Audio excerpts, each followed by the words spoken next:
Morning. Got Wink here this morning, partnering up for our morning meditations.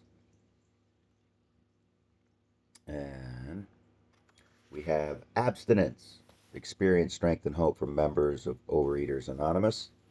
And today's story is entitled Party Plan. I was having a battle with myself, trying to decide whether or not to go to a kitchenware party. Parties like that tend to focus on the desserts served afterwards. The guests gather around the overflowing table. A lot of attention is paid to who baked what and who's consuming it. And there's always a fuss about over those who chose not to eat. That lonely and isolating feeling is one I did not want to experience. After calling the hostess, a friend who is in another 12-step program, I decided to go to the party. She told me that there wouldn't be great quantities of food on display, and I could leave to consume my planned abstinent meal. At the party, I let myself laugh and enjoy a game, not concentrating on the food items we shouted out as we played. It felt great to be with people I cared about, and I could feel their love for me as well. But my happiness changed to anger as I revealed some of my current eating habits to a woman sitting next to me, a member of another 12-step program. She was astonished to find that I chose not to eat certain foods and that I weigh and measure what I eat. I knew most of the volume capacities of containers being sold. Her repeated exclamations of, "You're so good, you never bake? You're so good," stimulated my anger. I told her it has nothing to do with being good. It's what's necessary for me to stay abstinent. I knew she didn't understand. As I was putting on my coat, she said, "Doesn't it bother you to look at the desserts over there?" I replied, "Of course it does. But it's my choice not to eat it, and that's the best choice I can make." I made a call when I got home. As I expressed my anger to a fellow compulsive eater, I began to cry. There's no way to get around the fact.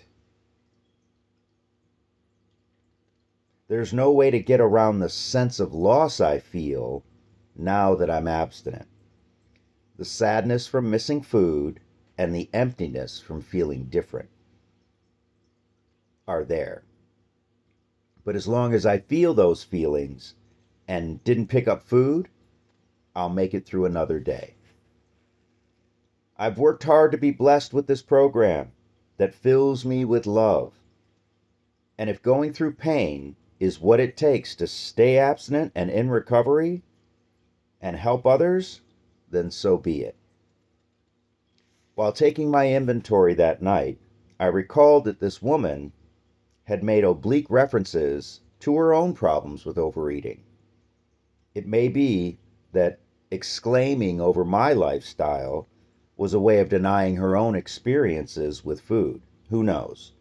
I fell asleep wondering if perhaps, without realizing it, I had planted a seed.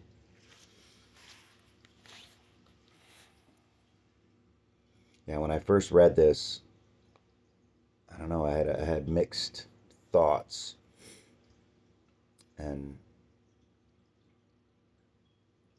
you know, it was like as if, well, she was taking that other woman's inventory, and now I'm taking her inventory. It's like, it's all this getting consumed with how other people work their program and how they are suffering with the disease, and whether someone who is nowhere near, or someone, I mean, that other person was in a program, but, you know, I'm discovering that each particular program has a particular focus, and if you remain on that focus, and you can create an abstinence that is completely perfect for that program.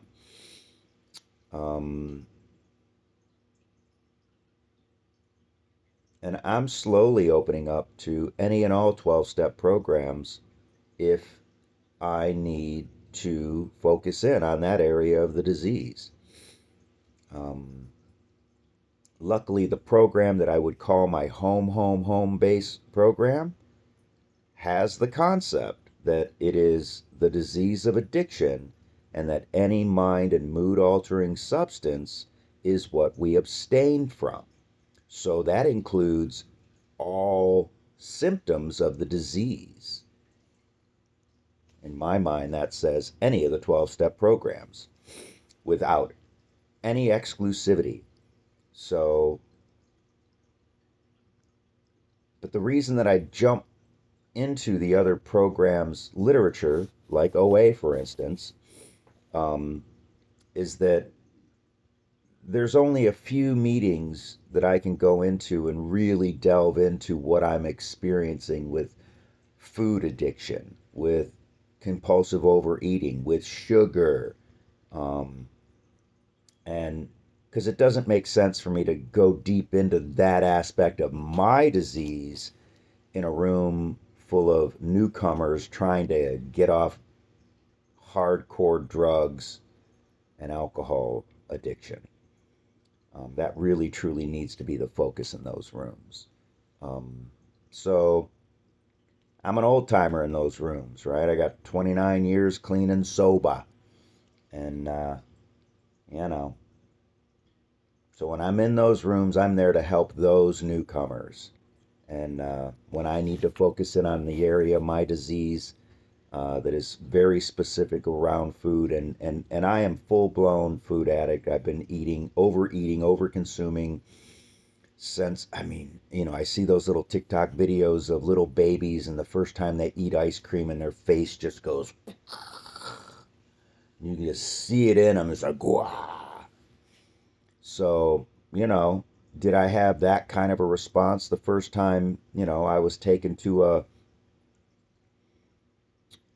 shop that serves those kinds of foods? And was that the way I responded when I was a kid? I mean, yeah. I mean, this is why I'm interested in doing a fourth step, doing the steps 4 through 9, specifically engaged with food, and I'm getting the Overeaters Anonymous step working guide here. It should show up here in the next couple of days, and I'm intrigued in doing a run through the meat and potato steps with a focus on food consumption, overeating, and learning who exactly I am as a compulsive overeater, and ultimately continue to surrender on a daily basis my food plan to a food sponsor, and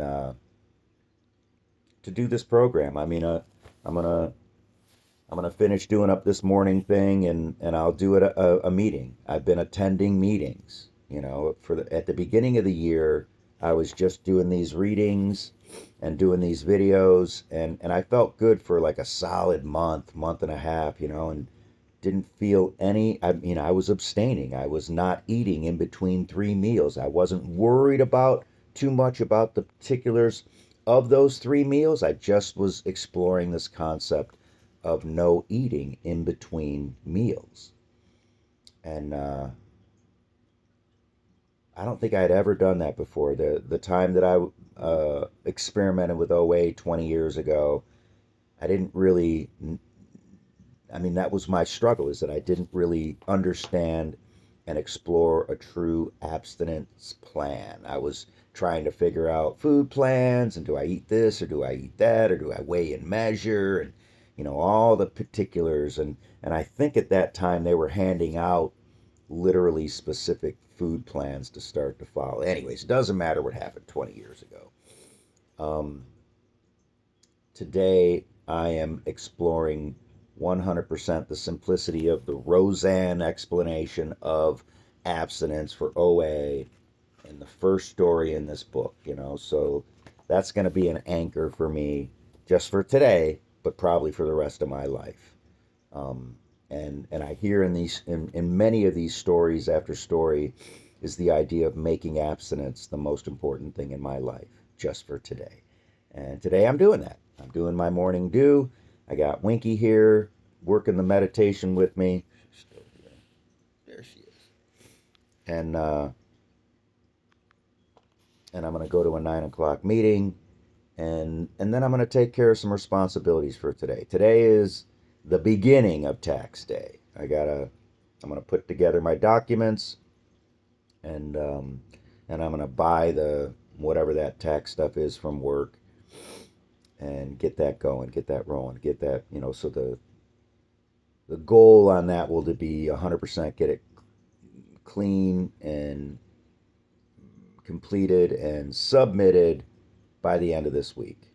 And that way I can get that off the plate and be moving in, and have that's a huge area of my recovery, is getting my taxes done and submitted on time. I had gone through almost a 7 or 8 year period where I was postponing and postponing and postponing and putting in extensions, and then not filing, and it just became a cataclysmic mess. But with my current sponsor, one of the first tasks that we started doing over 5 years ago now was tackling that stuff. It took me a year or two to get it all completely up to date, and I've been on a roll with that. But that's recovery, is being responsible and a productive member of society, and taking care of what we need to take care of, instead of passing it on and procrastinating and throwing stuff under the blanket or under the rug. Anyways, blah blah blah, lots of chit chat. So, anyways, it seemed like this story didn't resonate the first read through, but now it really does. And I definitely I've had those experiences in meetings where in most of the recovery meetings that I've attended that aren't OA have an awful lot of sugar, sugar, sugar, sugar, sugar, and and I've struggled with that. But luckily, one of my main meetings, there's a few other OAers there, and I expressed my challenge with when they come in and they just spread all this candy and junk out on the tables.